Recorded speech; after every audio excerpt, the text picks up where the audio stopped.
Captain விஜயகாந்தினுடைய உடல் நாளை மாலை அடக்கம் செய்யப்படும் என தகவல் வெளியாகி இருக்கிறது. அண்மை செய்தியாக பார்த்துக் கொண்டிருக்கிறோம். அவர் இன்று காலை 6:10 மணி அளவில் இறந்திருப்பதாக தகவல் வெளியாகி இருக்கிறது. மேலதிக விரிவான விவரங்களுக்கு செய்தியாளர் கண்ணன் இணைகிறார். கண்ணன், விவரங்கள். நிச்சயமாக தேமுதிகவின் நிறுவன தலைவருமான தமிழ் சினிமாவின் உச்ச நட்சத்திரமும் 1000க்கும் மேற்பட்ட படங்களில் படித்தவருமான விஜயகாந்த் இன்று காலை சரியாக 6:10 மணிக்கு மறைவெய்தி இருப்பதாக தேமுதிகவின் சுதீஷ் தற்போது அதிகாரப்பூர்வமாக நம்மிடம் தெரிவித்துள்ளார். இதனைத் தொடர்ந்து அவரது உடலானது அவரது சாலிகிராமம் வீட்டில் பொதுமக்களின் அஞ்சலிக்காக வைக்கப்பட்டது. அந்த அஞ்சலிக்காக வைக்கப்பட்ட இடத்தில் தமிழக முதல்வர் மு.க. ஸ்டாலின் அஞ்சலி செலுத்தினார். இதனைத் தொடர்ந்து கோயம்பேட்டில் உள்ள தேமுதிக அலுவலகத்தில் பொதுமக்களின் அஞ்சலிக்காக அவரது உடலானது வைக்கப்பட உள்ளது. அதற்கான ஏற்பாடானது தற்போது தொடர்ந்து நடைபெற்று வருகிறது. அவரது உடலானது தற்போது சாலிகிராமம் வீட்டிலிருந்து கோயம்பேடு அலுவலகம் நோக்கி கொண்டு வரப்பட்டுள்ள நிலையில் மறைந்த அந்த தேமுதிக தலைவர் விஜயகாந்தின் உடலானது நாளை 4:45 மணிக்கு நல்லடக்கம் செய்யப்படும் என்று தேமுதிகவின் சுதீஷ் என்று தெரிவித்துள்ளார். அதன்படி கோயம்பேட்டில் உள்ள தேமுதிகவின் கட்சி தலைமை அலுவலகத்தில் நாளை மாலை 4:45 மணிக்கு அவரது உடல் நல்லடக்கம் செய்யப்படும் என்று தேமுதிகவின் சுதீஷ் ஆனது தற்போது அதிகாரப்பூர்வமாக அறிவித்துள்ளார்.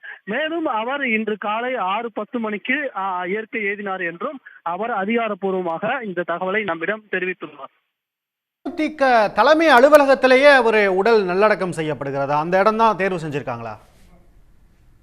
நிச்சயமாக கூற வேண்டும் என்றால் தேமுதிக தலைவர் விஜயகாந்த் அவர் இந்த கட்சியை தொடங்கும் போது அவர்கள் தொண்டர்களை சந்திக்கும் இடமாக பெரும்பாலான எப்போதும் தொண்டர்களை சந்திக்கும் இடமாக இந்த கட்சி அலுவலகம் தான் விழுவது.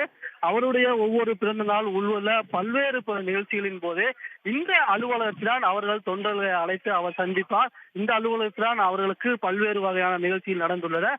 தொண்டர்கள் இந்த அலுவலகத்துக்கு எப்போது வந்தாலும் அவர்களுக்கு உணவு கிடைக்கும் என்று தொண்டர்கள் கூறுவதுண்டு.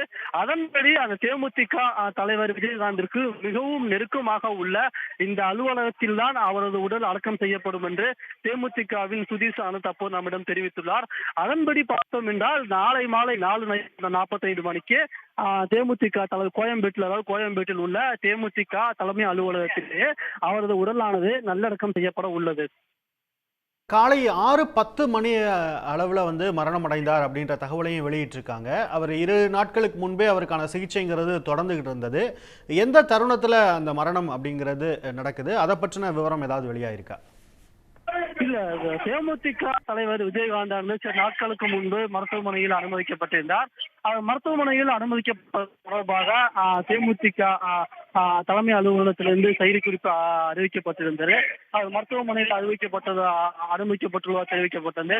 இதனைத் தொடர்ந்து இன்று காலை சரியாக 6 மணிக்கு அவருக்கு வென்டிலேட்டர் சரியாக 5 மணிக்கு அவருக்கு வென்டிலேட்டர் சிகிச்சை அளிக்கப்பட்டு வருவதாகவும் தேமுதிக சார்பில் தெரிவிக்கப்பட்டிருந்தது. இதனைத் தொடர்ந்து காலை சரியாக 8 to 8:30 அளவில் மியாட் மருத்துவமனை சார்பில் அவர் மரணம் அடைந்ததாக தெரிவிக்கப்பட்டுள்ளது.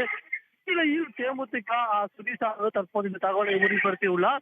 இன்று அதிகாலை சரியாக 6:10 மணிக்கு அவர் உயிர் பிரிந்ததாகவும், அதாவது இன்று காலை சரியாக 6:10 மணிக்கு அவர் மரணம் அடைந்ததாக தேமுதிக தலைவர் இந்த தகவலை மட்டும் நம்மிடம் தற்போது உறுதிப்பட சுதீஷ் தெரிவித்துள்ளார். தற்போதைய விவரங்களுக்கு நன்றி கண்ணன்.